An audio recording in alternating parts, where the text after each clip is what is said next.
Hi everyone, I'm Bethia. I'm here today with Lucas Jansen, who is our Information Security GRC, Governance, Risk and Compliance Lead here at LeftBrain.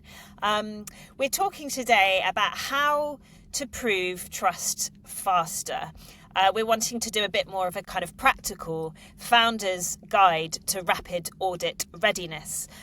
So whether you're looking to start the path to ISO 27001, whether you want to get Cyber Essentials certified, or if you just want to improve your supply chain and show to your customers that you're doing something, you're really taking information security seriously, what are the first things you need to do to get ready for these audits? So before we get started, Lucas, do you want to introduce yourself and what you do here at LeftBrain? Hi, I'm Lucas Jansen. I'm the Information Security GRC Lead here at LeftBrain. This means I handle all of the compliance and governance, policies, procedures, ISO, audits, all that kind of stuff for LeftBrain and our clients. Brilliant. So let's get started. What evidence do enterprise buyers expect to see when they are assessing a supplier's security maturity? Most people will come at it from, they'll have some sort of third-party security checklist that will be either informed by standards that they've already achieved themselves, so Cyber Essentials, ISO, SOC 2, or ones that they've just created themselves for things that they're looking for. Number one, what most of the security questionnaires can be covered by are things like policies. Policies, having a framework in place, having some sort of governance, and having assigned responsibilities within the organization. This is crucial because if you don't say to yourself and your employees that you need to be doing things in a certain way, how are they supposed to know that they're supposed to do it in a certain way? If you don't say even something as simple as, don't click on a phishing link if you think it's suspicious, how are people supposed to know not to do that, right? And so I would say that's the number one starting place. You need to get some sort of policies, procedures, framework, governance in place to be able to prove that you've thought about it and you've said, this is the things that we should do and these are the things that we shouldn't do. The second thing is you need controls, technical controls, to back up all of the things that you've said that you want to do. If you have a policy that says we enforce firewalls on all our devices, having something like an MDM that can make sure that that is true is obviously the next best step that you can do. Other things to consider like MFA, access controls, like how are people accessing the resources within your business?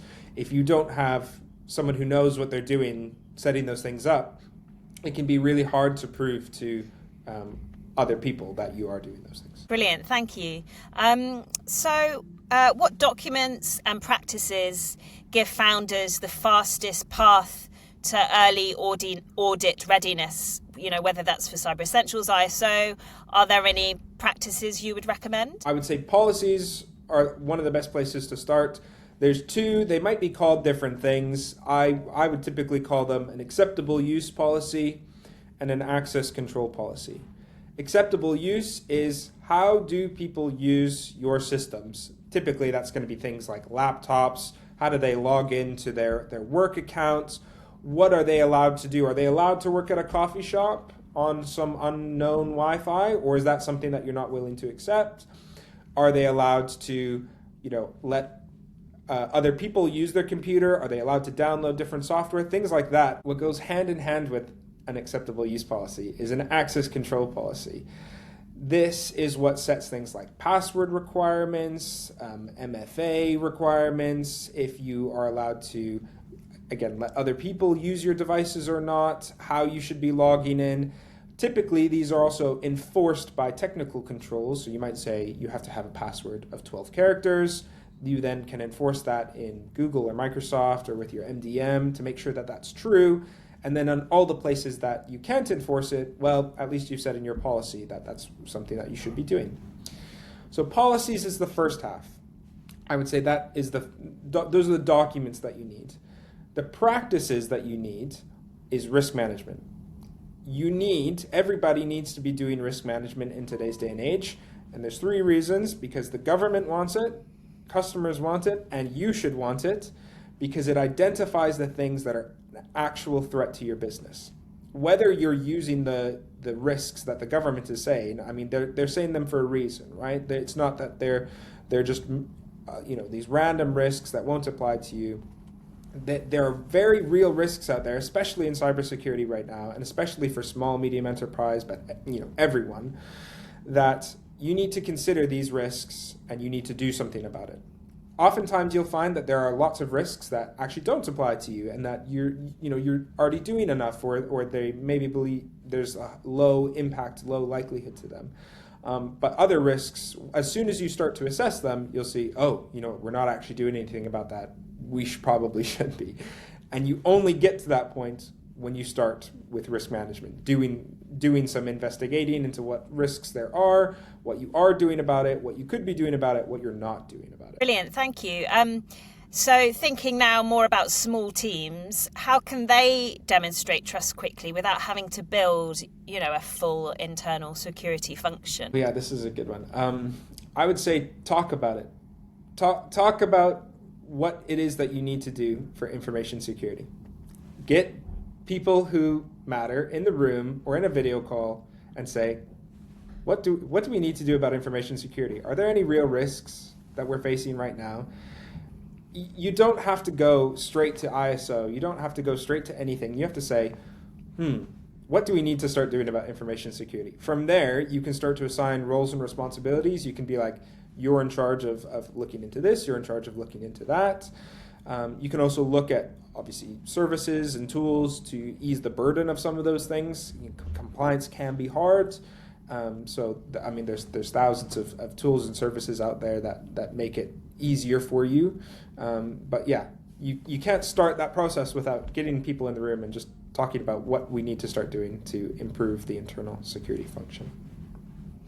Brilliant. What does a realistic rapid start audit readiness plan look like? Yeah, a rapid start audit readiness plan, I would say, starts with roles and responsibilities. Somebody needs to be owning it, like few leaders, and then delegating responsibilities. You also need to make sure that you have real confidence in your technical controls. It's one thing to say, oh yeah, we're doing all this stuff. We're making sure that everybody has MFA on their devices. But if that's not being actually enforced technically, you need to make sure that you have someone who's either capable or you have someone come in and take a look to make sure that it is, the things that you're saying are true. And then finally, the fact of the matter is that you probably need some sort of template or tool to assist you. It can be really hard to start from scratch. You can put a prompt into AI and have it spit out some sort of policy or some sort of risk management framework. But unless you have some sort of tried and tested method of either a team of people who know what they're doing, there's lots of tools out there. It's sort of hard to pick and choose which one might be the best. But that's also where we come in. That's the type of services that we provide, is that it can be really complex to sort of navigate, especially at the beginning. But we're there to uplift people and make it so that we can provide them with this, really strong framework, and also, provide all of our consultation and expertise on these issues. Lovely. Thank you so much for spending the time with us today, Lucas. Very informative. Take care. Bye-bye.